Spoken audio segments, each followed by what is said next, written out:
welcome to another episode of Star Trek's Continuing Mission, here on Tales from the Grim. And without further ado, we find the USS Athena, NCC 1933, drifting amid a wash of color, purples and reds, blues and yellows, a swirl of nebula, a cosmic painting surrounding every conceivable three-dimensional corner of the ship. And as it sits, sparks and light flaring briefly in the vacuum as repairs are being made along her hull. Repairs meant necessary because of a Klingon attack. Repairs necessary because of a warp field malfunction. And as the repairs continue, almost as a mirror, staring darkly at the USS Athena, its sister ship, the USS Artemis, NCC 1986, looks across from it. They are both Springfield class. They look identical, except now instead of the USS Artemis across the dome, it says the Botany Bay. 12 hours ago, they received a call. 12 hours ago, they started repairs. But that was then, and this is now. And when speaking of any ship, when wanting to know exactly how it's feeling in the darkness and the vacuum of space, one must first judge the eyes of her captain as we go into the quarters of Captain Elsie Locke. Summer, where do we find the captain? It is dark in here. She is sitting at a desk off from the bed, though she is dressed for bed and has been trying to sleep for some time, but just gave up. And she's getting ready to record her captain's log. Well, there in the darkness, surrounded by the vacuum and the swirl of color, let's hear that log.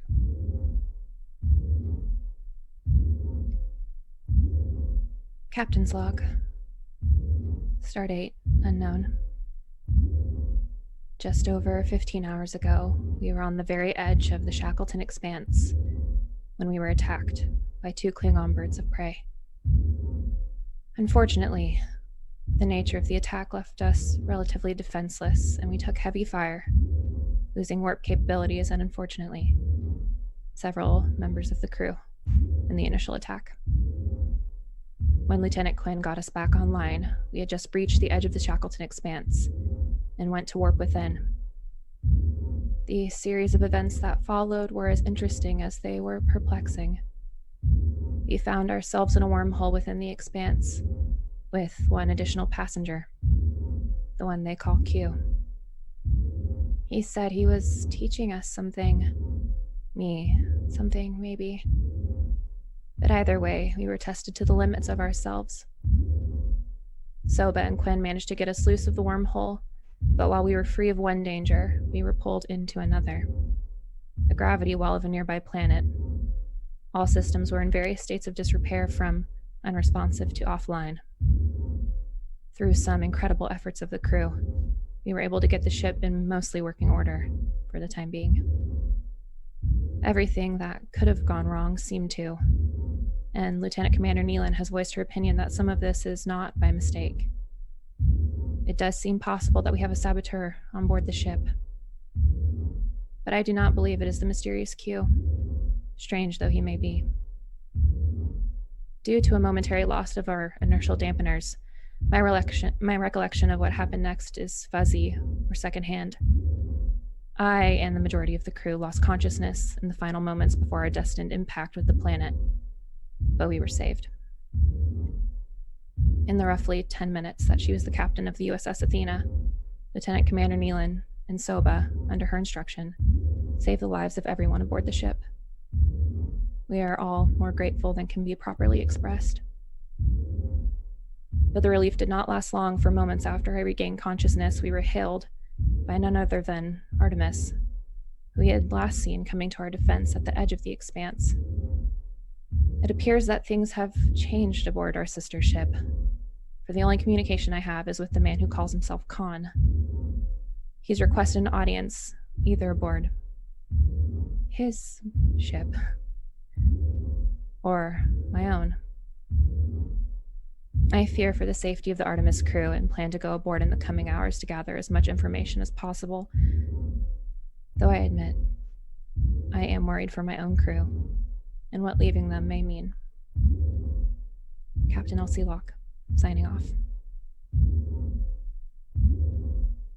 From the bed, you know, you're gonna need a first officer. And I know that I just got a promotion, but a first officer from medical, it might be a hell of a thing.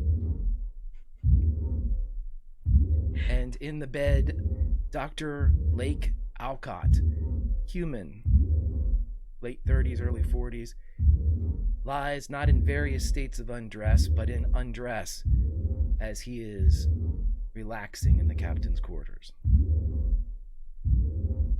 She just turns around and looks over at him. I thought you were supposed to be asleep.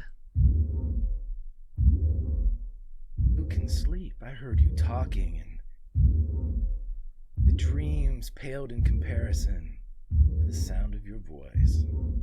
No, I'm joking. You woke me up by talking. I thought I was being pretty quiet. Maybe I'm jumpy, you know, taxed by Klingons and everything. So have you thought about it? You know, first officer?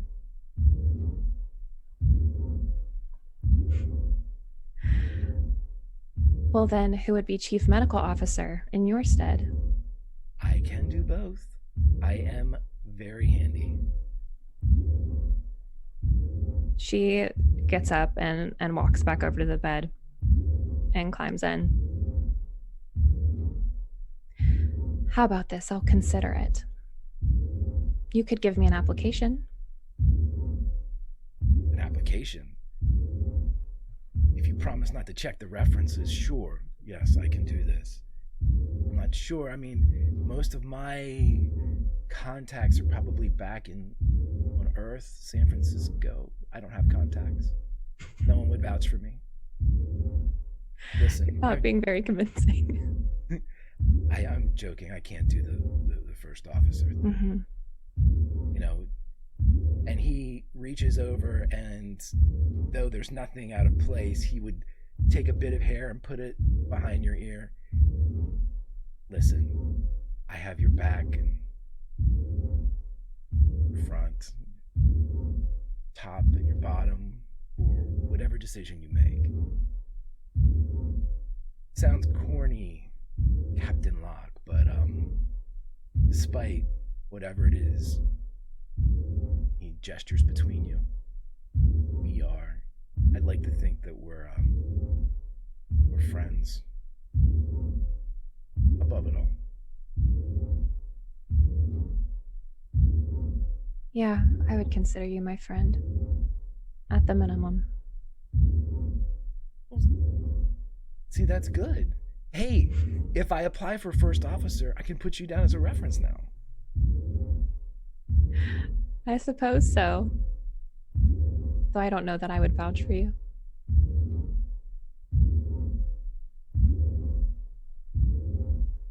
Well, should I stay?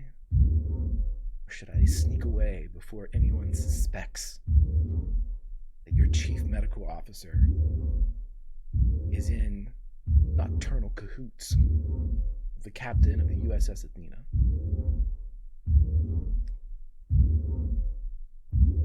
I would appreciate it if you'd stay for a little while. Absolutely. I can't think of any other place I'd rather be. What should we do? You've done your captain's log. You woke me up. I'm up now. Alert. I am hydrated. I feel my pulse is rapid, but it's within normal limits. He reaches over and looks to grab your wrist as well. Do you let him? Yeah. Yeah. What's your pulse?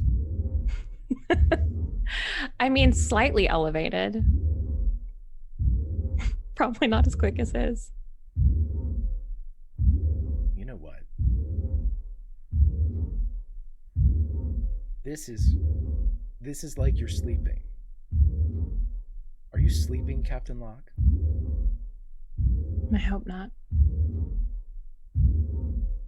And she leans in to kiss him. He keeps his eyes open until the very last moment. And as soon as her lips touch his, he closes the lids of his brilliant blue eyes.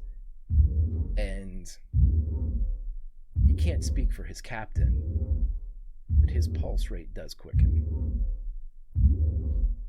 Good, it better. Okay, so we will pull away from the captain's quarters as we look around the rest of the USS Athena. And I would like to start with our Ferengi pilot. This is currently third shift, which, if we're using ship standard time, which is synced with Earth, this would be between 11 p.m. and 7 a.m. Where would we find Ensign Soba? We would find Ensign Soba, I would say probably in the Hollow Suite, where he goes to unwind. He has a program probably set in. I'd say it's a casino. He loves games of chance. So I would say he probably just put in any casino that the Athena would give him, and it gave him one in 1933 in a New York, probably speakeasy, where there's a lot of things going on. And Soba's probably in a tuxedo, like a Frank Sinatra tuxedo, with the bow tie pulled down, and he's walking around. And every game he's going up and he's drinking and puffing his chest out, and all his brain is thinking of a wish that was told to him at the end of last episode. Hey everyone, how's everyone doing? He shakes people's hands. He's a big shot here. All the because this is your program too, just as you're narrating this, Steve, anywhere that Soba walks, there are glasses raised and cheers of Soba! Soba's here, and this is Soba's cheers. Everyone knows his name. Everyone knows his name, and there's a lot of familiar faces probably. And all the ladies of the ship, and this is very secret, they're all dressed up and they all love him. The captain, the lieutenant commander, Lieutenant Quinn, Lieutenant Jabez is serving drinks. Okay. This is your Hollow Suite. Remember too, my friend, and it's good for the goose with the Hollow Suite. And he walks over to the craps table. That's his game of choice tonight. And he's rolling the dice. 7. And of course, it's programmed that every time he wins. And it comes up 7. And he goes, and the captain comes over to him. Captain, could you give me a little luck? And of course, this is his program. So he sends it again. 7. And they come over and they say, Soba. And the spotlight hits on him. And he says, we need you to sing. And he's like, oh, no, I couldn't. And he grabs the mic. You got to know when to hold them, know when to fold them, know when to walk away, know when to run. You never count your dilithium while you're sitting at the table. There'll be time enough for counting. And he is just in his glory. And he throws the money up. He says, drinks for everyone. That's what he's And- doing right there. He is in his glory. And as the chips fly into the air with the squeals of glee of the Yes! lieutenant commander and the captain and Lieutenant Quinn, as Lieutenant Jabez is pelted with the coins as they fall, hitting the drinks that he's carrying on his tray. And everybody cheers for Soba, as this is Soba's joint. We pull out of the hollow suite and we head to wherever we would find where's the real Lieutenant Jabez? The real Lieutenant Jabez is in his quarters right now, since it's late. He is going through what little research of his own he's been able to do for the past few shifts, making sure he's got that all logged in.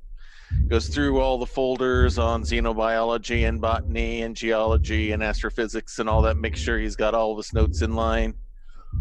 He sees his other folder there that's called NFHF. He double checks the files there to make sure everything there is still there, that with all of the things going on, that none of his precious personal files in there have been messed up. Then he retires to his bed and desperately tries to sleep, even though the events of the past 24 hours have enough adrenaline going in him right now to keep him awake probably for the next 3 days. But he desperately tries to get some rest, knowing very well that he couldn't, and dreading what confrontation with this person he's only heard about in history classes and in legend, this Khan. He knows about him obviously because he's mandatory study at the academy, and the symbiote Jabez has been through that class so many times. He was giving the lecture himself to Malachi when they were joined after the academy, as a quick refresher course. But Jabez also knows that history books and history classes don't tell all the story, and he's very worried and concerned about what's on, as the ancient Terran philosopher Paul Harvey would say, page 2. So as Jabez tries to drift into a fitful sleep, he instead is given a refresher course on the noted atrocities, perhaps, of this very individual who has sent a communication to the USS Athena. I will ask this question: what is it that worries Malachi, Jabez, or the entire symbiont form? What worries them the most? Knowing that he was part of the eugenics wars, looking for perfection, and knowing how similar, if taken too far, how the Symbiosis Council could be taken in the same way. Is he perhaps, and he shudders at the thought, is he perhaps a little bit more like Khan than he wants to think? And with that thought of perhaps more of a similarity or familiarity with Khan than is warranted or can be denied, we pull back from the quarters of Jabez, go throughout the ship until we find Lieutenant Commander Nat Nealon. Lauren, where do we find her? Nat tried to sleep. That might be one thing she's actually not good at. She watched some hologram goodbyes from her friends that she had taken with her, some recordings from Amat and Takora and T. And she plays around with a paper envelope that just says Natalia on it, that she's never actually opened. It's still sealed. And she kind of moves it back and forth between her hands and then puts it back under her pillow and heads out, probably for another holosuite, to do some combat training, because surprisingly she hasn't looked grouchier than usual. If anything, there's a pep in her step. Not like skipping down the halls, but like she's finally woken up or come alive for the first time in the last 6 months. So she's gonna go get some working out in. Fantastic. So not tra-la-la, but definitely a bit of a pep. You walk by and you see that Holosuite number 1 is occupied, and as you proceed to the vacant Holosuite 2, you could swear you hear... Is that singing? No. And it's gone. It's too well sealed, a trick of the mind. But as you enter into your Holosuite, what do we see?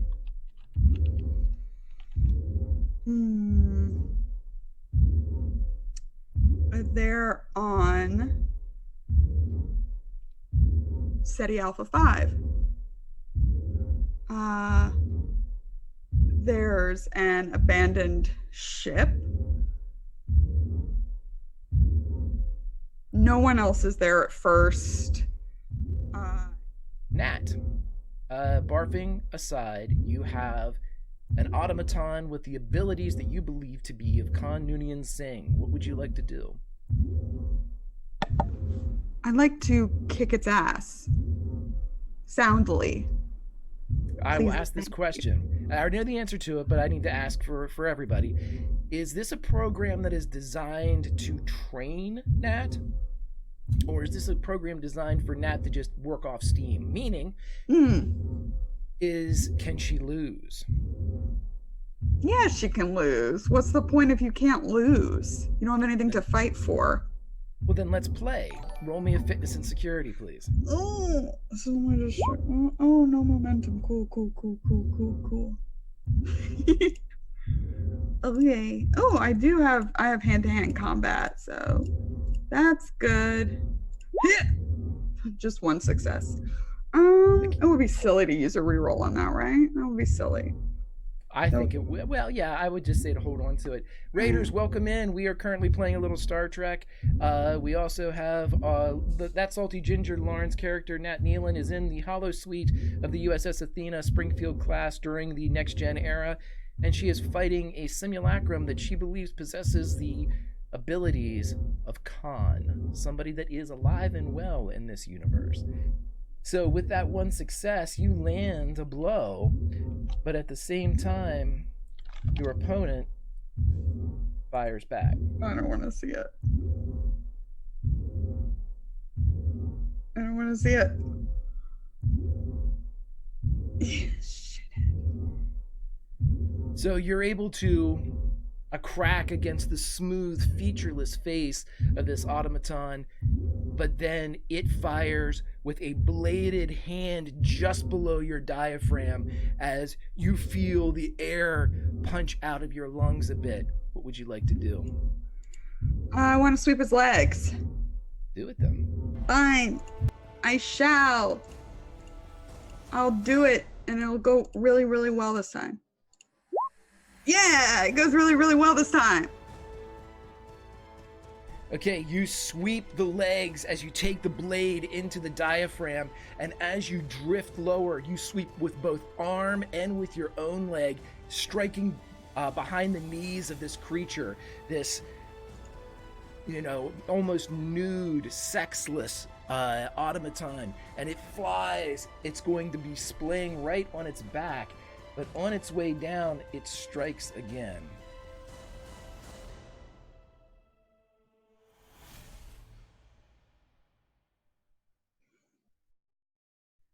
For the same exact success of 3, instead of going down, it somehow twists with a superhuman effort in midair as it drops, and instead of lying flat on its back, it straddles you in a mount position as it rears up to punch. What would you like to do? I will. Well, this was a mistake because my legs are the strongest part of my body. So I'm going to take my 2 legs and try to almost like a gymnast, put them over, like toward its head, and try to get it on its side. So we're almost like tangled in mirror positions. Okay.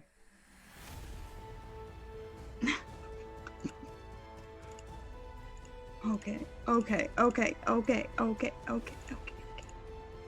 2. 2 successes, and as you roll and get the position you need, you have just as much of an advantage with gravity and with torque and with the ability to mount or retreat as this simulacrum does, as it too attacks. With 2 successes, as you rear back to punch, you feel an incredibly strong hand grip your throat as it begins to squeeze. You can feel your air begin to reduce. What would you like to do? Headbutt. Let's do it. Cause, oh, I love Nat. Come on. 2. And as you strike the forehead of the faceless creature known, at least in your mind and heart, as Khan, it seems to be going for a headbutt at the same time. That is... And as the 2 heads meet, you can feel your vision double, triple, and now the hand on your throat squeezes even harder until you feel and hear the computer program go, "Lethal use of force not permitted. Program reset." As it releases, stands up, and disappears from the holosuite.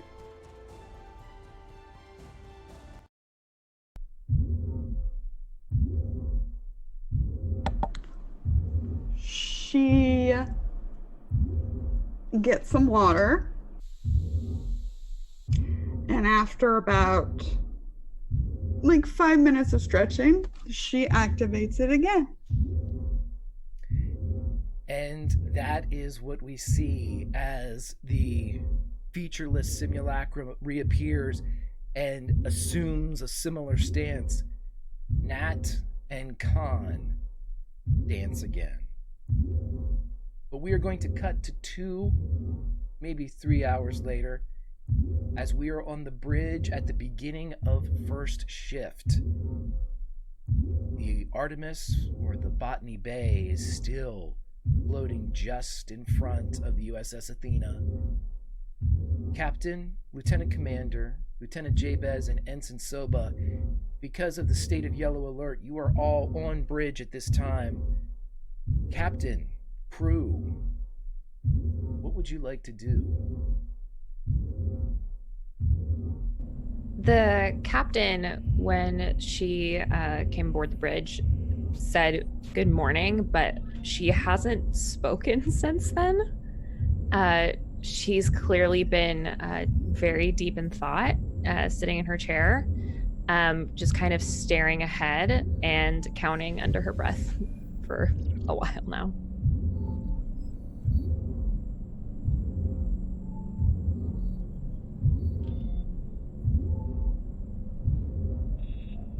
You would all notice as Olivia Wyatt, the comms officer who has been at her post for maybe a little longer than is regulation, their hailing frequencies are open. They're waiting, Captain. Yes, thank you, I know.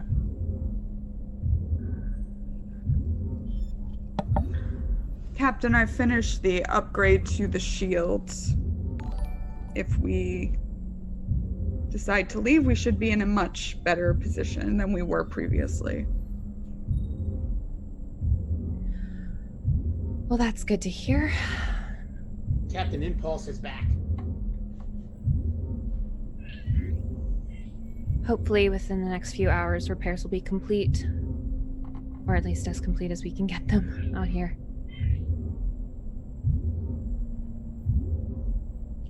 Reports are coming in, and warp capabilities have been restored. The maximum warp would be right around warp 3 or warp 4.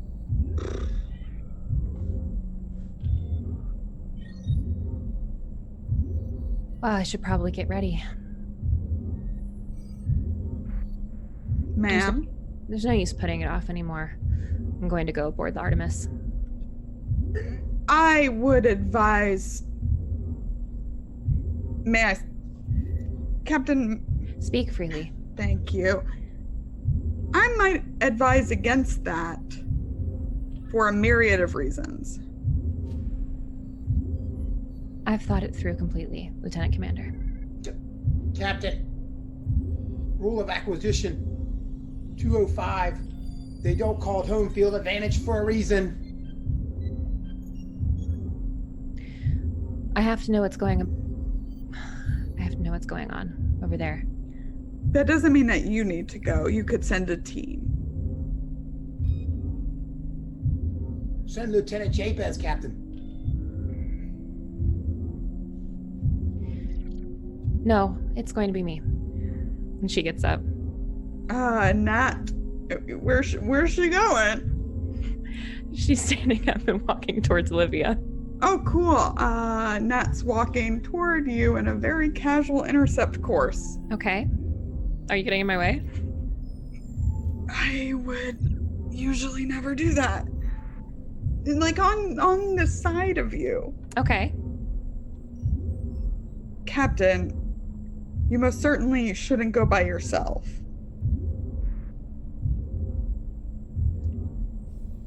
Are you asking to come with me? I think you should have at least someone with you who has dealt with similar situations before. And what was the similar situation that you dealt with?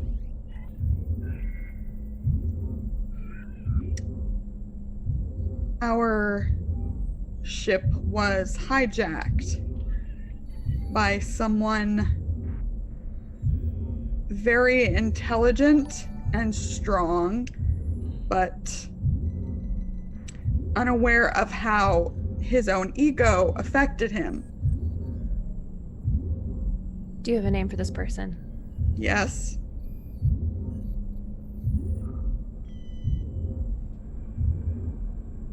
Go right ahead. She's like looking at Olivia, who's like right there. Mm-hmm. It's classified. Olivia puts on, like, she has one kind of cannon, and the one that she never uses, she pulls it out and, like, puts the, and you can hear, like, just static coming out, like, Those big ears are listening as well, by the way. Could we go to your ready room? Yes. And she turns around and starts walking that direction. Captain, if I may, would you like me to use the sensors to see if the real captain of the Artemis is still on board, if he's still alive? That would probably be wise. Okay. Ready room. Let's go.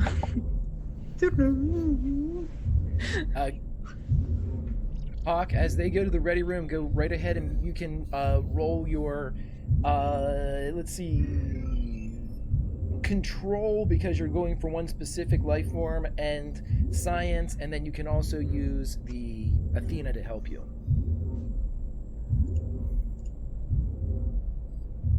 Meanwhile, inside the ready room. She turns around and looks at you the moment the door shuts. Good, straight to the point. Like her.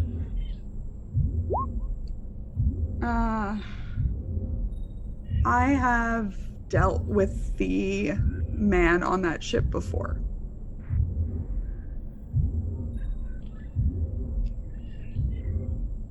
Okay. Okay. I figured it was good to tell you because it would have been just pretty obvious soon enough.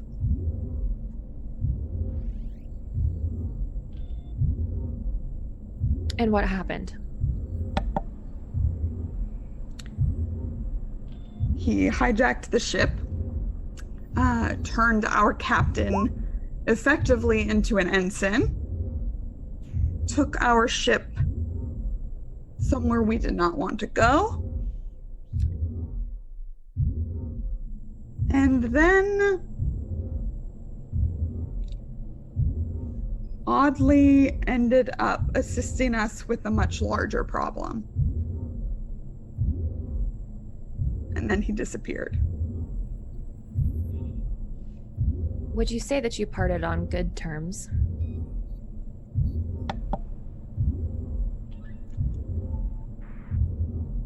Yes. He was on the other ship. He was masquerading as Thomas Riker. Hmm.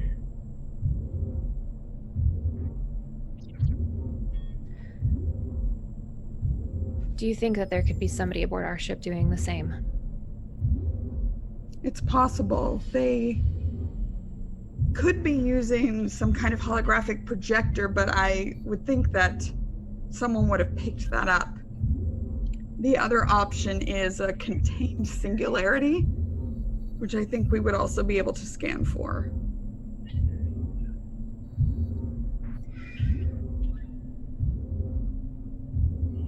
The bottom line is, do you think it's wise that you come with me, given the circumstances? Yes, ma'am. Circumstances. Yes, ma'am.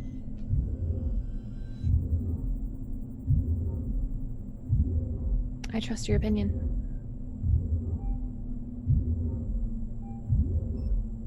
Will you be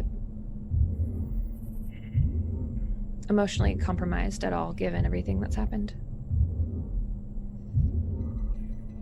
No, ma'am. Obviously, I thrive in social situations. She finally smiles a little. All right. Do you think anyone else should come with us? Or do you think the two of us is enough?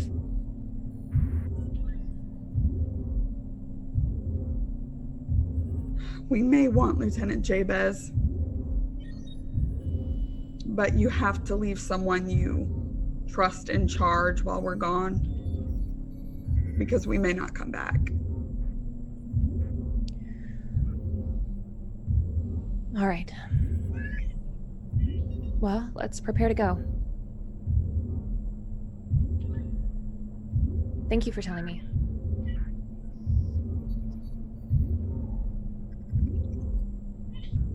She nods. She walks past you, out of the room and back toward the bridge. All that is left now as you take the bridge, Captain, is to make the call. Great. Let's do it. Ring, ring, mofo. Are you doing audio only, or are you doing view screen? No, I'll let him see my beautiful face. Yes, Queen. What are the So- results of my sensors? Oh yeah, sensors. He wasn't? Sensor scans go through, and there are no Andorian life forms aboard the USS Artemis. Excuse me, the Captain. Botany Bay. I regret to report that ship sensors detect no Andorians on board alive at this time. That is sad news. All right. Hail the USS Artemis. she sits in her chair.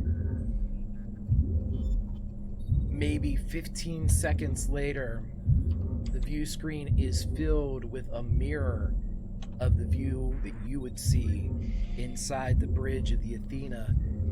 The Artemis, across the distance of space, has an identical bridge, and as it appears, you see Khan wearing a red uniform of command, hands clasped behind his back as he stares.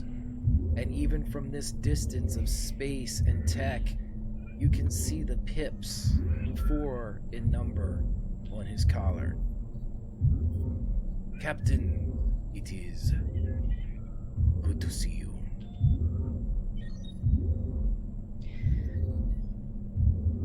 I'm returning your call. I would like to come aboard, if it's all right with you. Everyone roll that's on the bridge, which is all of you. I need you to roll me an insight, and I need you to roll me a... Let's go insight and command here, please. No focuses. They don't work on con. 2 successes. I'm gonna re-roll, I think. Yeah, 1 success. I'm re-rolling that. So it's quite good at insight. Worth it. Uh-huh. Yep, absolutely worth it. As you are able to switch up, you see all of you that received at least 1 success. You notice nothing in Khan's visage that would betray any hint as to what his motivations are, but those of you that rolled 2 successes or higher, at the mention that Captain Elsie Locke is going to be coming to the Artemis, you see a slight kind of a inhalation that like broadens his shoulders and chest a bit, and the slight rise of one of his eyebrows. Anybody that would see this on the poker table would note it as surprise. Excellent. We look forward to you. Do you prefer shuttle or transporter? She glances over at Nat. Like, do you have an opinion on this, knowing him?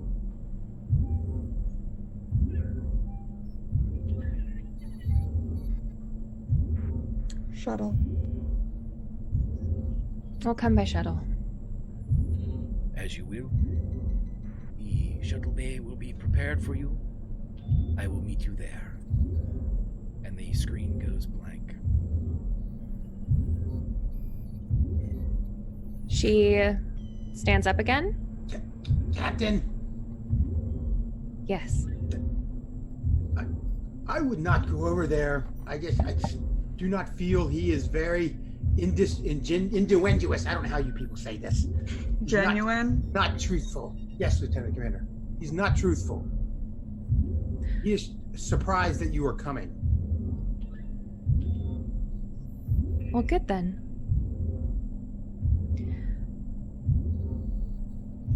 Lieutenant Jabez, I would appreciate it if you would accompany me and Lieutenant Commander Nealon, if you have no objections.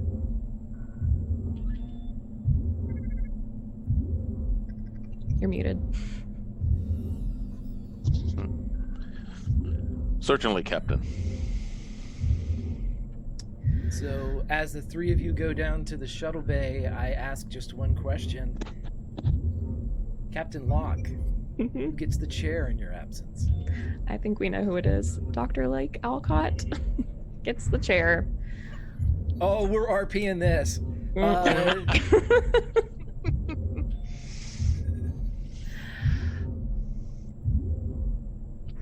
Chief Medical Officer Dr. Lake Alcott to the bridge. Maybe 30 seconds later. Dr. Alcott reporting for duty, Captain. Myself, Lieutenant Commander Nealon and Lieutenant Jabez are going aboard the USS Artemis. While I'm gone, you're in charge.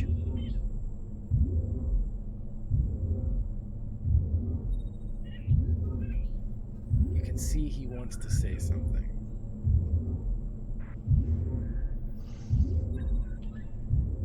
What am I feeling from him, Greg? Because I'm an empath. Hi. I'm gonna give it to you for free. Yay. Concern is rolling off of him.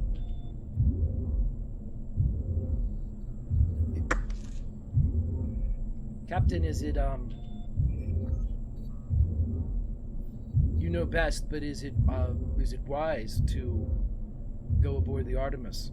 I'll be looking after her, Doctor. We will both be there. Very good. Very well. We'll be back soon. Good. Very well. Now you feel discomfort. I'll be here. And he walks over, and his hands touch the sides as he slowly lowers himself into the chair. And his back never touches the back of the chair as he is sitting like ramrod straight. And he just looks back and forth.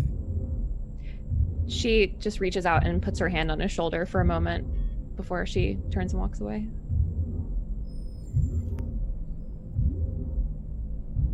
Let's go.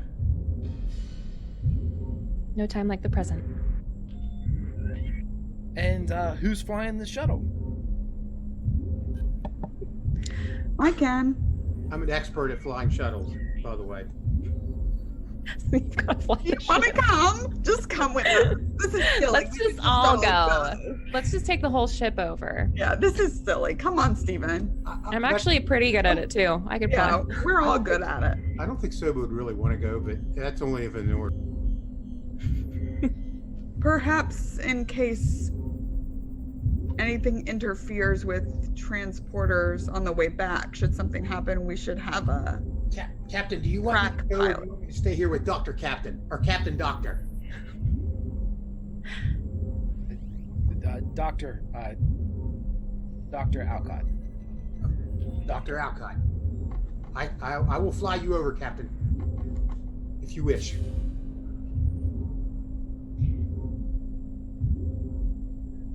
Not my call. Whatever the captain says is what happens here. He's kind of sweating a little bit. So nervous. Like he doesn't really probably want to go. Like I'm good right here, but if you wish, I will go, Captain. No, Soba. I think you should stay. Thank you, Captain. Yeah. Good It's call. okay. Good call, Captain. Okay, Soba. Don't let him see you sweat. All right, let's go. Okay, so as you're flying over, who's flying? Is it Nat, or is it the captain, or is it Jabez? I can. Yeah, we can both... Me and Elsie can both fly. Yeah. Okay, so who's I would flying? say you two would be the better option. I will fly. You will. I will do it. Go. I believe in you. I look really good doing it. Just I believe you. for clarification. Sure. Sure. Yeah, I'm this good is at this is this is shuttle flying and out of a big shuttle bay into space, which is very big, into another big shuttle bay, which is exactly like the one that you just left. So there's no rolls required for this type of flying. When you enter into the gravity well that is the shuttle bay of the USS Artemis, you see that there is a contingent of people waiting for you. You would recognize Khan. You would also recognize the chief security officer for the Artemis. The TAC officer is Baker Franken, and you would also see pilot Preston Lee.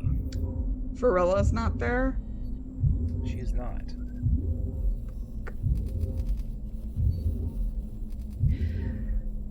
Yeah. Yes. How do they look? Mm-hmm. I tell you what, for this, I am gonna need a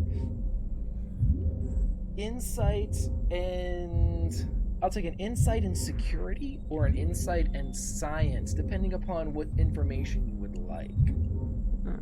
Okay. I'm Well, doing make sure you insight give yourselves- security. Lauren, Nat gave you guys momentum last time, so Oh, you cool. do have one additional momentum. 2 for me. Okay, and this is only a DC 1, so you have an additional momentum. Yay. Got one. Okay. Let's see, that was security and insight. Security and Mhm. insight. So you'll both receive the same information. They look fine. They don't look like they have been abused. They don't look like, and Jabez, you would recognize this too, they don't appear as if they're not out of uniform. Their uniforms appear to be, if slightly worn, they are still presentable. There's no tears or holes or burn marks or damage. The interior of the USS Artemis's shuttle bay appears okay. You don't see anything. You will, however, notice as you pull into the shuttle bay that there are no other shuttles in the bay. You are the only one.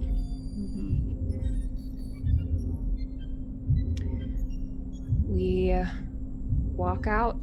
The captain will lead. Nat's close behind. I'm right behind the captain as well.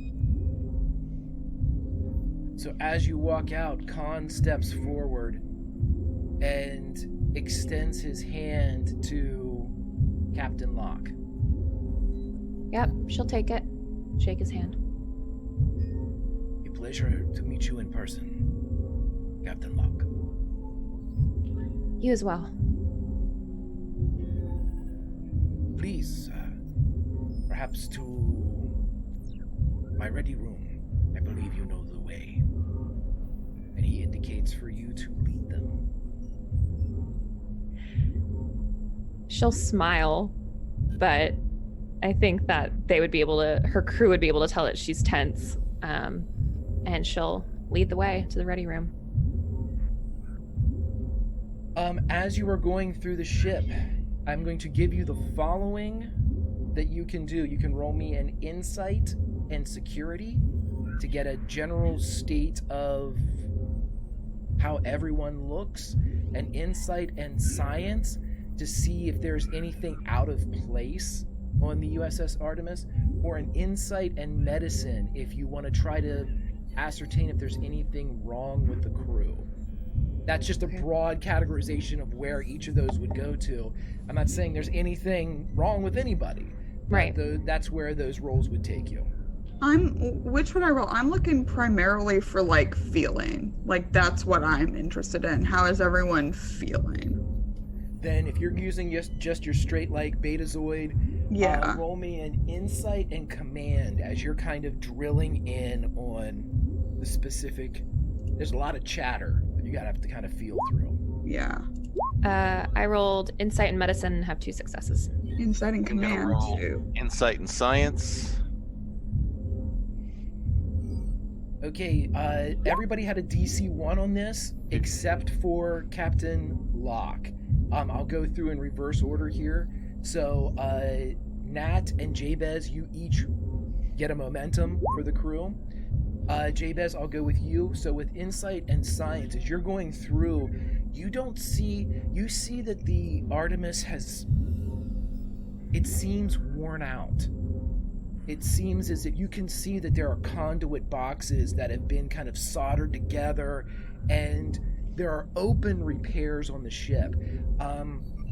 If we're thinking about the general Star Trek universe, a Springfield class is very similar interior design-wise to a Galaxy class. It's built to be bright, to be, very lined and sleek.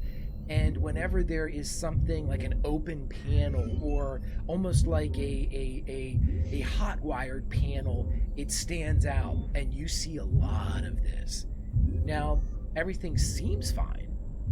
but it's just this state of kind of repair, disrepair that pops out at you when you look around through all of this. Let's see, Captain, as you look through with medical, you see that everybody appears much like you remember them. However, with your second success, which you were awarded as momentum, I will allow you to spend it for additional information of the medical variety. Yep. Yes. Everything looks the same. As you're going through here and as you're kind of taking it all in, but there's something in the back of your mind, Captain, that you just keep going to. It just something is out of place.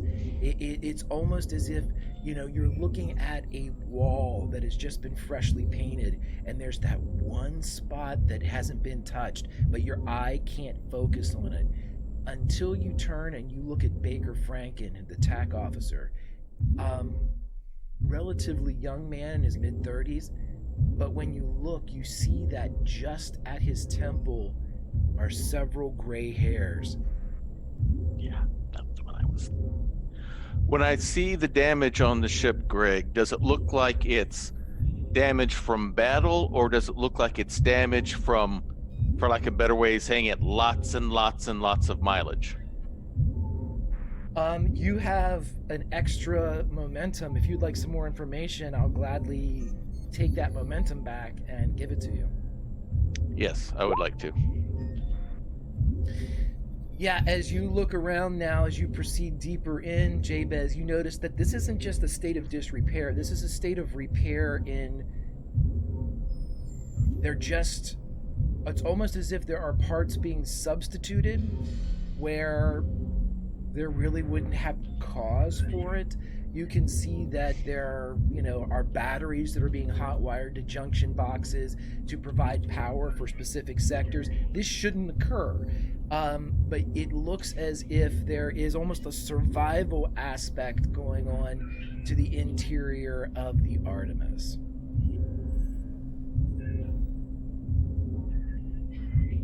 What about money successes? Your successes, as we are looking through and you are looking for specific feelings, the overwhelming feeling that you all get as you are walking among the crew, as everyone, as soon as you pass through, Elsie, leading people in, people that you have known for the months that you have worked in tandem with the Artemis, they turn and they smile. One of the officers, you remember him, his name is Jeff something or other. You see a tear creep down his eye as he sees you all, and you almost get knocked back, Nat, by the feeling of hope. She steps closer to the captain, kind of with all of their observations together. Captain, I think it's been a long time. She just nods a little bit, doesn't say anything.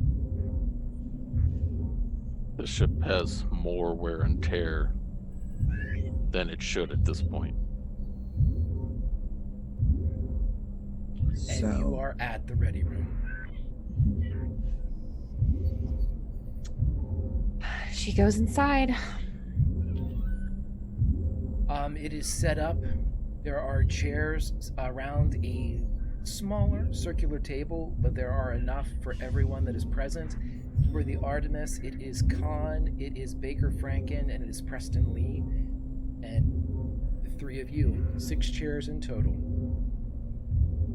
Captain Locke, you have, since you're the first to walk in, first pick of the chairs.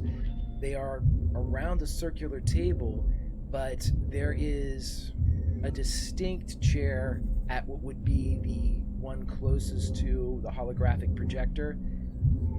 You would probably think that's Khan's.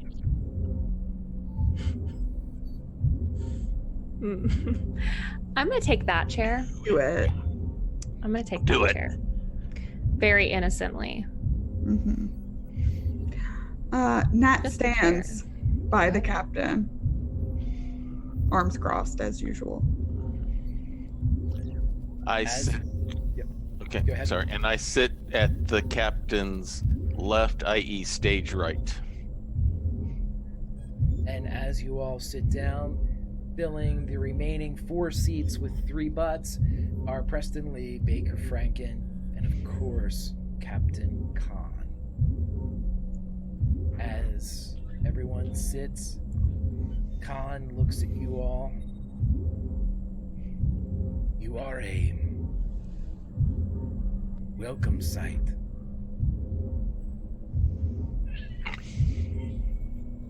Have you been looking for us long? No. We gave up looking for you. We have much to discuss. What is the last thing that you remember? We were under attack by 2 Klingon birds of prey, and we entered the Shackleton Expanse. And that was the last that we saw USS Artemis. They all look at one another. That was nearly 2 years ago.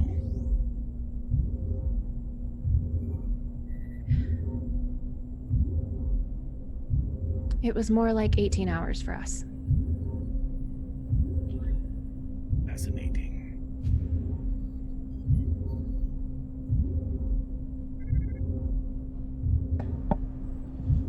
I do not know where to begin.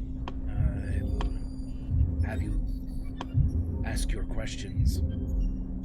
At What this happened point, to the captain? as that is asked, I will let you all know this mechanically. We are doing what the Modiphius 2D20 system refers to as a social encounter, or a for lack of a better word, a social task or conflict. So as you are all asking these questions, there may or may not be roles involved with this as you are asking these questions of Khan. I will let you know this: because you chose to do so on the Artemis, everything is on the table. Had this been on the Athena, there would be some questions he would refuse to answer. But here on the Artemis, at least right now, everything is open. You are going to start this exchange with a complication. The complication is Khan does not trust Nat.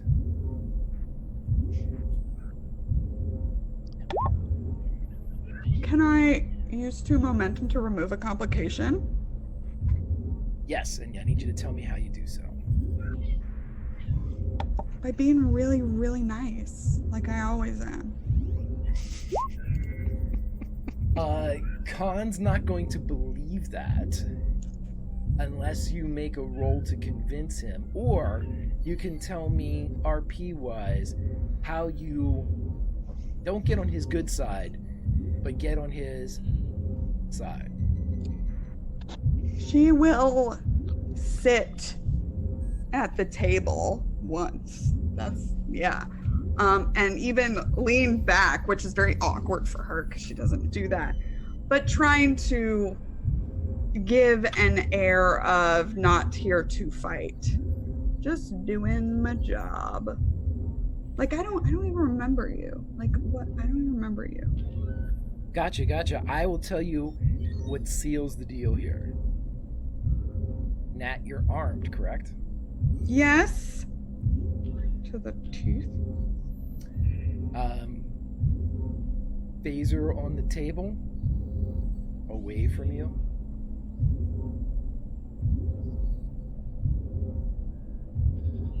Sure. My fists are just as scary anyway. Again, the slight blip of an eyebrow as he looks at the phaser and then at Nat, and the complication is removed. Your questions, ask them.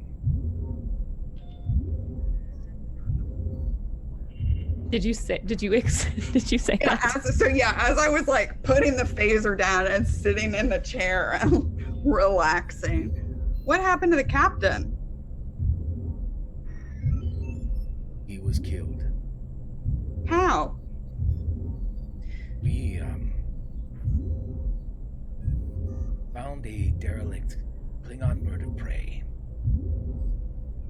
He and I beamed over in our security detail, and we were set upon by people from this area of space.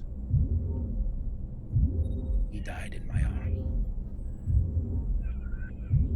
At this point, he reaches into the flip pocket at the side of his suit and pulls out a vial of a blue liquid. I promised him that I would take him to Andoria and mix his blood with the Wall of Heroes.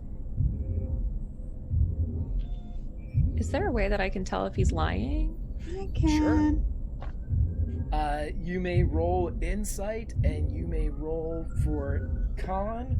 This is command. Con is very difficult to read.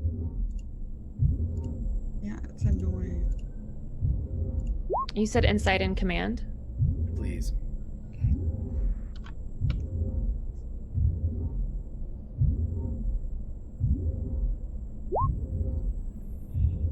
One success for me. Both of you feel as if it's very hard for you to read him, Elsie, but you don't catch any deception coming off of him. Even with your Betazoid empathy, you believe he's telling the truth that. And he left you in command. He did. Did he leave you in command or Thomas Riker? He left me in command. He knew who I was. When did he find that out? As soon as we were stuck here. Did you follow us intentionally? Yes, to find you, to free you from the expanse. And have you been trying to leave since you gave up looking? Yes. Nearly 30 months ago, we stopped looking. We realized that we could not communicate through the expanse. We tried to move through it. We tried to warp through it. The borders of the expanse are a bizarre hybrid of antimatter, tachyon, deep wells, and other malignant environments. They prevented us from leaving. They hurt the ship. They froze us for a year. Froze as in unable to move, or froze as in similar to cryogenic suspension? No, I have been asleep before. Yes, I know. This, That's why I was asking. You would know. we were frozen, but we were aware.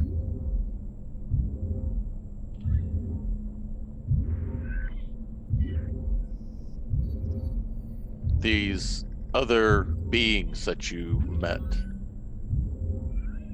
nothing that anyone has seen before in the Alpha or Beta Quadrant? No one aboard recognized them. They appear in none of our logs, none of the records of Starfleet or sympathetic nations. We were even able to access a few of the Star Empire's records, ones that we had aboard ship. No reports of the configuration of their vessels. They are triangular. Their armor and helmets that they wear are triangular as well. Faceless. He looks at Nat. It could be anyone under there. Were you able to communicate with them at all? They had no need to communicate. They took what they wanted. That I can appreciate. But they did so with force. With the knowledge that they were superior, and they were. We were lucky to escape with our lives. The Artemis was hunted. What did they or were they trying to take? Us. And when did you last see them? It has been 3 months. But we have, I should say that the others have come up with an idea. Murillo Evil. We believe we have found a way out. And what is that? As the Artemis or the Botany Bay turns a bit, the window of the ready room, in the distance you can see the black on black of the nebula, of the black hole that almost took the Athena. In front of that black hole there is a sphere, ancient. Murillo Evil went there with a team to learn from extinct culture. We have not heard from her in a week. That's deeply concerning. Very. But then you appeared. And we left a shuttle to monitor the situation on the sphere. And we came with hope in our heart.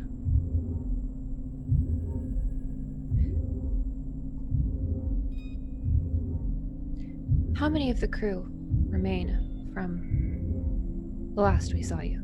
217. It's a little more than half the complement of a Springfield. What was this a result of? The attack on you? We lost many people in the year that we were frozen. They did not die, but they came back. Their minds were shattered. And I'd like you to roll me an insight and a security. Okay.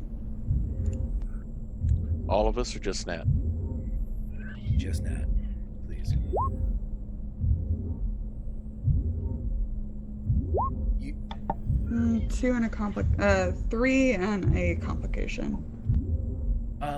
as you look, what I'm going to do is I'm going to house the complication. Now, the complication is Khan notices that you notice. And you see that Preston Lee, it's more of a movement of the shoulder, but you can see Baker Franken's head drop a bit at the mention of the shattered minds. And you see just a hint of Preston Lee's hand as she takes his forearm.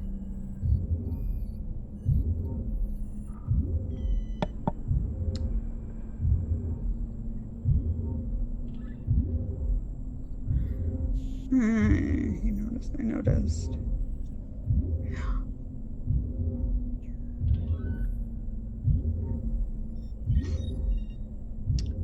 What do you mean shattered? The human mind is capable of many things. This I know.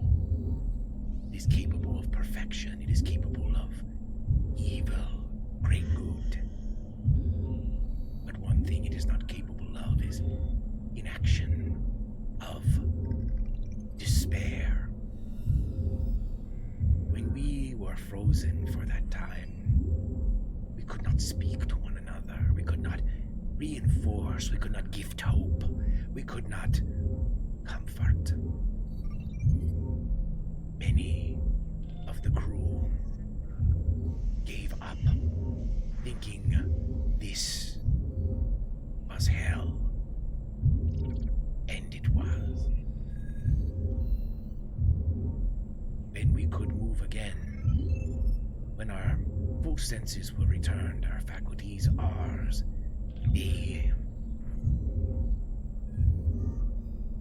already gone. Watching Gone. Baker. Or gone in just insane. Yes.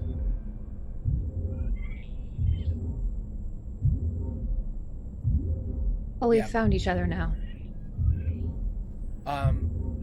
You can see that you've picked up on this for free. You notice twitching and trembling in Baker's neck.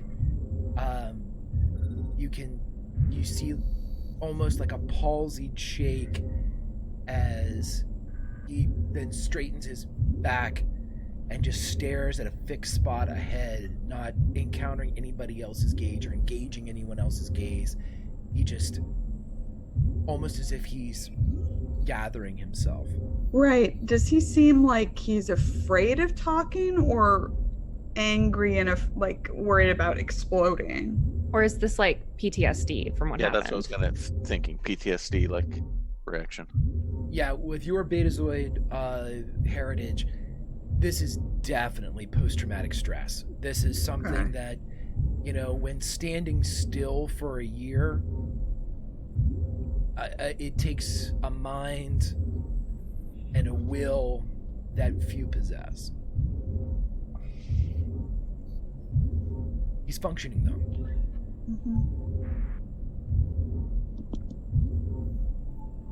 I think we'll have to help each other, won't we? To get out of here. I would hope so. This is dangerous place. We are fish in the aquarium, and everywhere is glass. But Evo thought that there was a way, that the sphere held the answers. But we have another problem.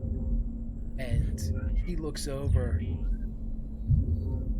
Lieutenant Baker. And Baker snaps out of it. Yes, there is a planet, pre-warp. It's near the black hole, but it's safe distance from it. It's when Lieutenant Evo went inside, she must have done something to the sphere because it activated. Blue meridians began to crisscross along its surface, and it was only a day later that we realized that whatever it was doing was affecting the black hole itself. It was turning it, moving it.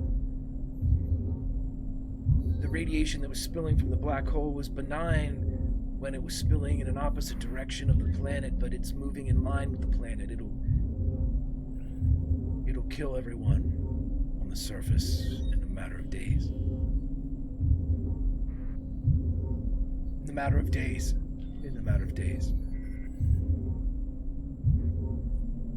Thank you.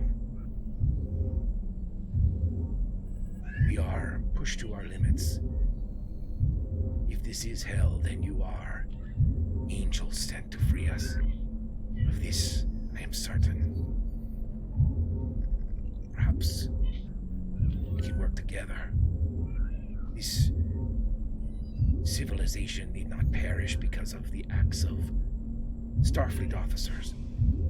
But we must uncover what Evo found, and if possible, regain communication with her.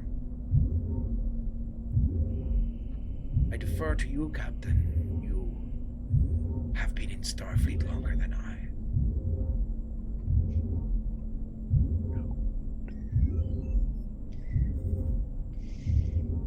We'll do everything we can to protect the planet. To find Evo again. And to get home.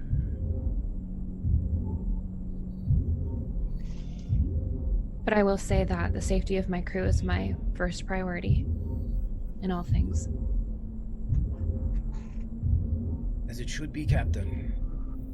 And the safety of the Athena is paramount. second only to the safety of the Artemis.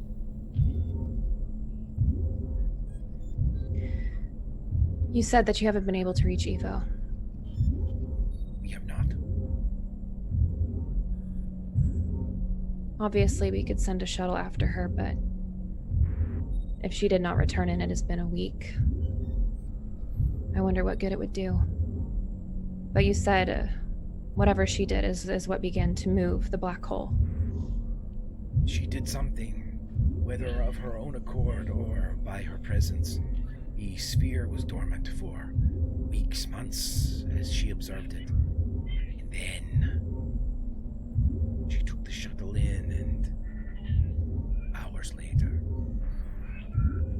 as Baker said, it erupted into light. Then perhaps we don't have a choice but to send another shuttle and see if she can be recovered. I'm sorry. Pardon me, Captain. Go ahead.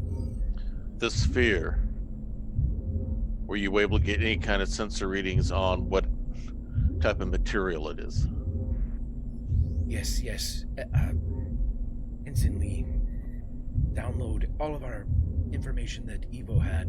As it begins to kind of pour through your handheld tricorder, you would see that Lieutenant Evo determined that the sphere was made primarily of neutronium, which is virtually impenetrable to sensors. She also managed to ascertain that it is ancient, far greater than the creation of humans on the planet Earth. But she was also able to rig several gravimetric dampeners that would allow her to walk on the sphere's surface without being crushed by the intense gravity of the nearby black hole. These schematics, you believe you could easily rig up something similar, since she's already done all the legwork. Does this appear, to the readings I see, does this look anything similar to like a Dyson sphere, or is it something have a totally completely different look to it? You've never seen anything like this before in your life. It is a sphere, yes, but it is roughly the size of Earth.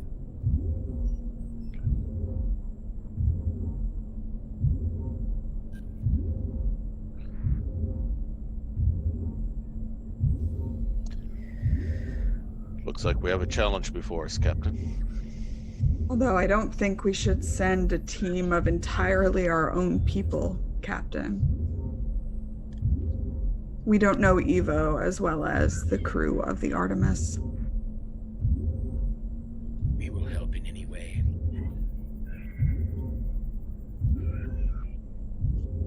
Yeah, she looks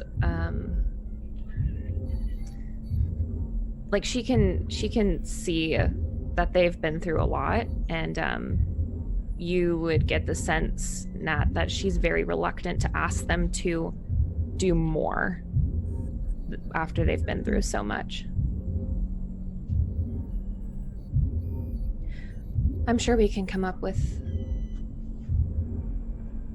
a good team to send between the two ships. We are rested and ready to go. And if we only have a matter of days, then we should act fast. Good. We must get back to our space. We must. Nat, roll me an insight and a command. Okay.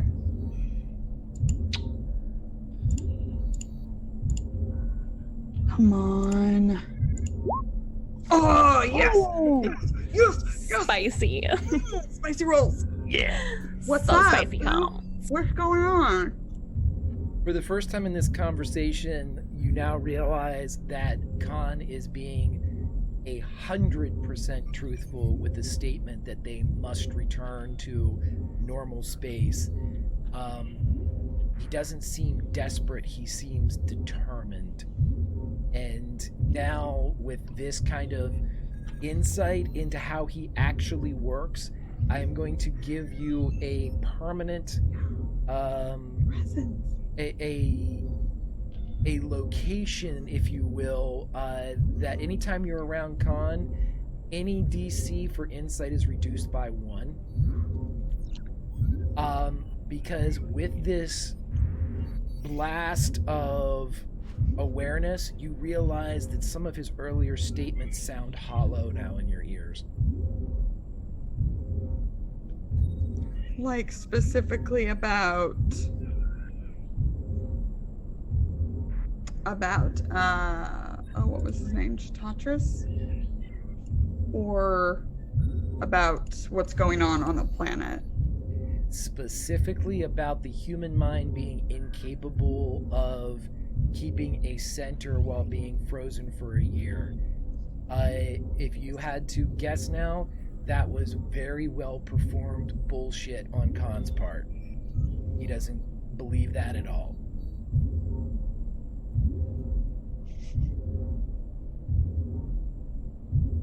And we will.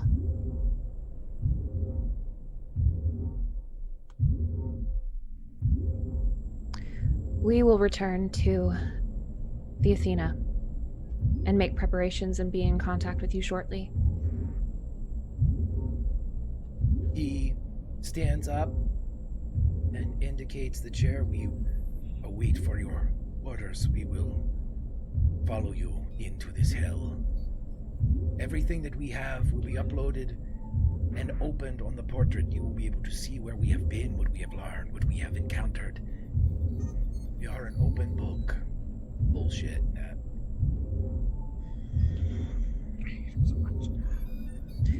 Greg, if they go out first, I want to hang back and see if I can talk to Preston or Baker. Absolutely. In fact, if you're leaving again and Elsie's walking out, Khan will go with Elsie to walk back towards the shuttle bay. Yep. Yes. Yep. Cool. Jabez, you're staying with Elsie, right? Yes, I will stay with Okay, Elsie. thank you. Okay, so the 3 of you depart as Khan, Captain Locke, and Lieutenant Jabez leave for the shuttle bays. Obviously, you all know everywhere where you're supposed to go on the ship because it's identical to the Athena. However, in the ready room, when you are done, Preston Lee and Baker Franken are in there. And as soon as Khan leaves, and Nat, you can stop this from happening, Baker is going to attempt to wrap you in a hug.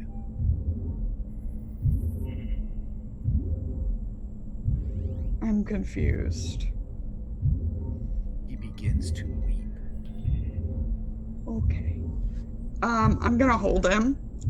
And as he's doing that, I'm going to ask Preston what the hell is really going on aboard this ship. It's unfortunately everything that he said.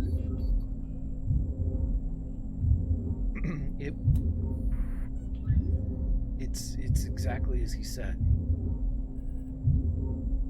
We lost a lot of people that year. What happened that year? We were frozen. We couldn't move. Couldn't speak. We didn't die of thirst or hunger. We just were. We were statues. We stood staring at the same patch of ground or mirror. We watched each other go mad behind blank eyes.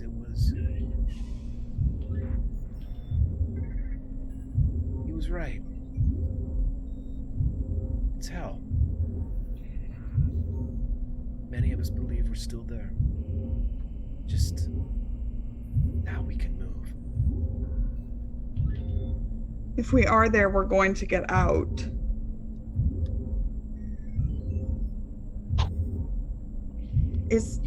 You feel like a grasping at dry weeds hope from Baker, but you feel nothing but despair from Preston Lee. Is there anything else? Anything you can think of that would be useful in what we're trying to do? Anything that may have not been said in this room?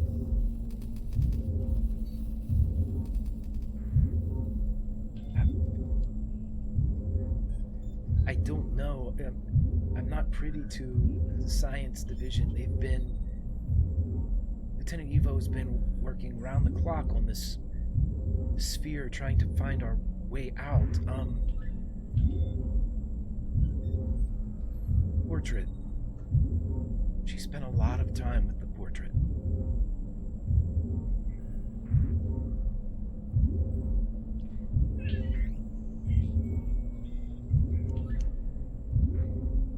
Is there a counselor aboard? There was. Well, we have one. Baker, I think you should come with us. You sense terror coming from him. I can't. My place is here. It's here. Baker, Job. are you Job. afraid? What are you afraid of? You can tell me. I can't leave.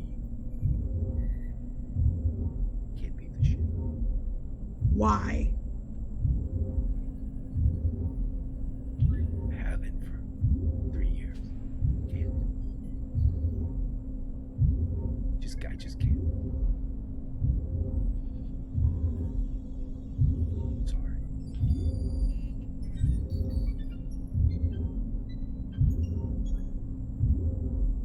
And we'll have someone come talk to you.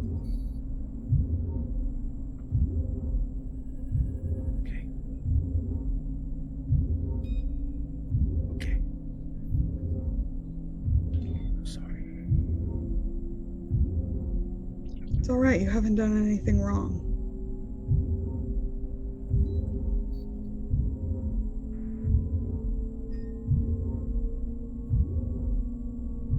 We're gonna get out of here. Yeah.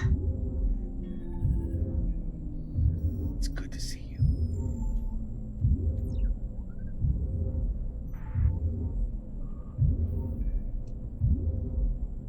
He leaves. Yeah, she'll follow behind with Preston.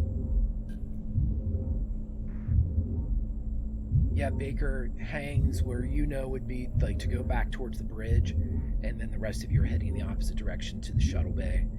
And quickly enough, you all rejoin one another in the shuttle bay. Your shuttle is there. Have my Preston. phaser. Yeah, you take your phaser. Yeah, Preston, Lee, and Con are there. Well, we'll be in touch soon. Very soon. Yes. We, everything is uploaded to the portrait. You will be able to,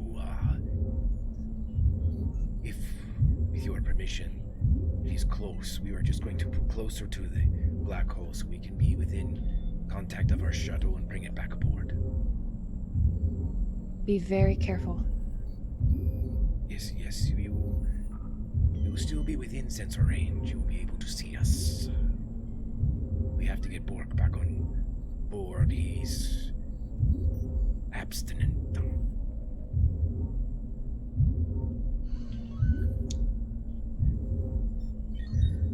Okay. Good luck. And do you get into the shuttle? Captain.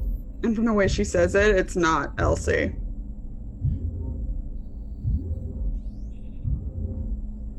Yes, Lieutenant Commander. If you did or do anything to hurt anyone on this ship, you will live to regret it.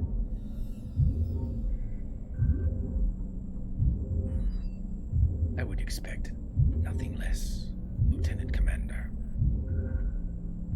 And the way he says Lieutenant Commander is a reminder.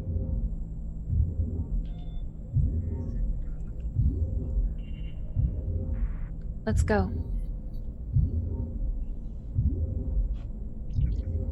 As the shuttle is heading back towards the Athena, we're going to cut back to our Ferengi, who has been very patient after his musical interlude, as nothing much is going on here until you get a reading on your sensors, Soba. And even though science is being redirected over to the seconds, Jabez isn't there, you're getting a sensor reading that is coming directly to your console. I need you to roll for me, please, a control, and give me a con here because this is your station.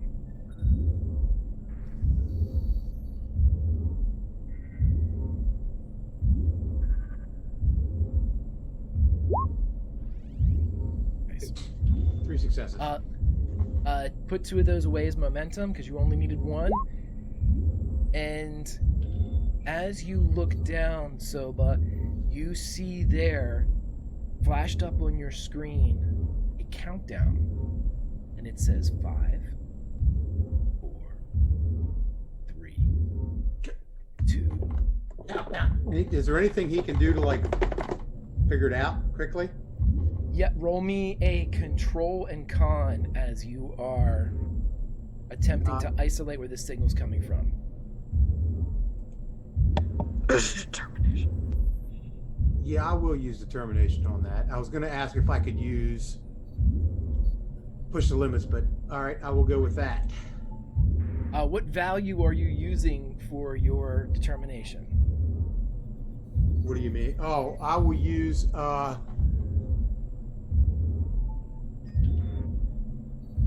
if he sees a countdown, he thinks something's going to explode.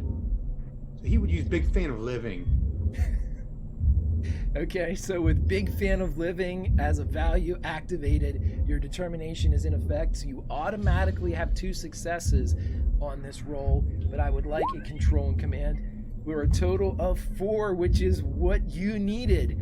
As you pull up the schematics at 3, 2, you see that whatever is going on is originating in the shuttle bay, and as soon as it hits 1, you can feel a rock go through the Athena as lights begin to flash everywhere. People are starting to shout out, "Decompression in the shuttle bay!" And everyone, and you see Dr. Alcott as he stands and immediately begins to drop into the role of Chief Medical Officer, and he is dispatching medical teams to the shuttle bay. But it is your station that continues to have a message after the 5, 4, 3, 2, 1. And it says, "The game is afoot." And there's a smiley face. And that, my friends, is where we will leave this episode of Star Trek Continuing Mission.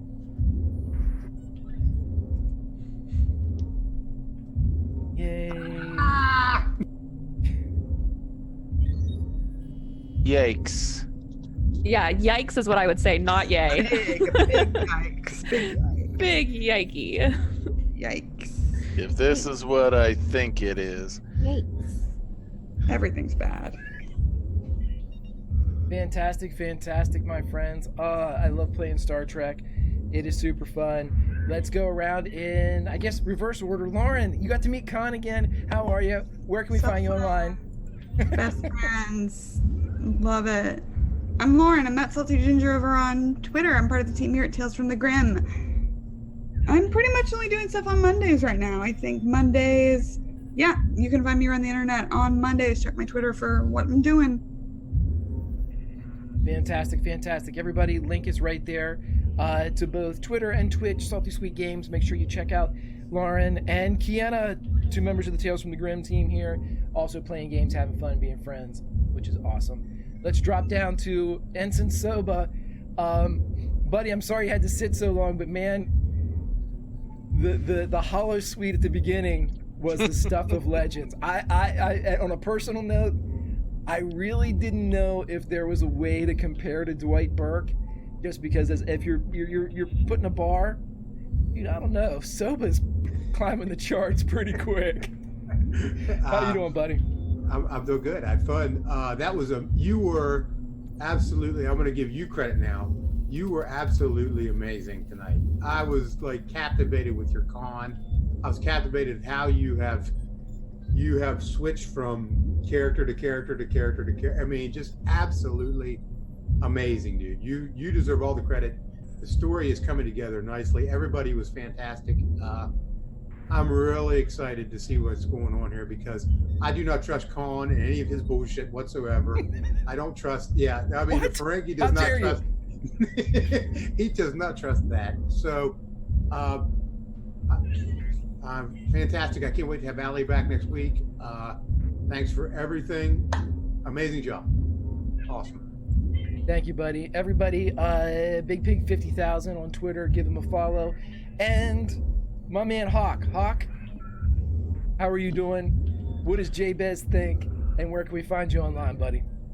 Oh, I'm doing great. Jabez, after hearing those words on the screen, is afraid that he knows what we might be up against here. You can find me on Twitch, KY Hawkeye. Tomorrow night, 6 p.m. Eastern, we'll be continuing my Lego game series, the DC Supervillains, where we're trying to gather up all the gold bricks that are out there. Thursday night, same time, our weekly Skyrim serial, where Scandalon's Tale, the Khajiit, who is finding himself more and more embroiled in controversies among controversies over who's trying to run and destroy the Thieves Guild. Saturday nights is Saving Throw Wrestling, where a number of different GMs and RPG players on Twitch, including 2 people here on the crew here, compete in the ring. I wasn't able to do it last week. I had a game glitch and I had to rebuild all the tag teams and stuff, so I wasn't able to get that done in time. But we'll be back this week as well, and we will have a pay-per-view on that coming probably in the next couple of weeks as well. So we'll have our first pay-per-view on that. Otherwise, Cancer Cleric by day, RPG Fanboy by night, and of course another bad. Signing off. There you go. Hailing frequencies closed. Love it, buddy. And we go over to the captain. Summer, the captain's log was fantastic. And even though I am portraying Dr. Lake Alcott, I'm allowed to like Dr. Lake Alcott with Captain Elsie. I'm allowed to. Lauren, you can shake your head. I'm allowed to do it. Do whatever you want, Greg. I'm allowed to, despite whatever.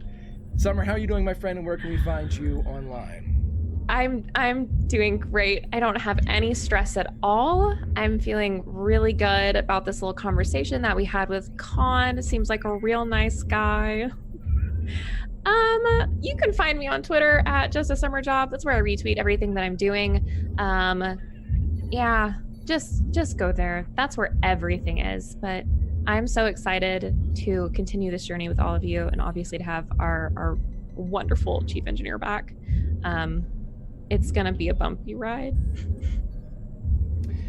Right. And I do feel bad having Allison come back and then doing something to the ship again. So I don't mean to do stuff like that, but that's what's going to happen when you're chief engineer of a boat that's out in this type of space. As for me, Grimjack21502 on the Twitter, part of the Tales from the Grim team here on the Twitch. We have a lot of really fun things happening in the near and in the not so near future.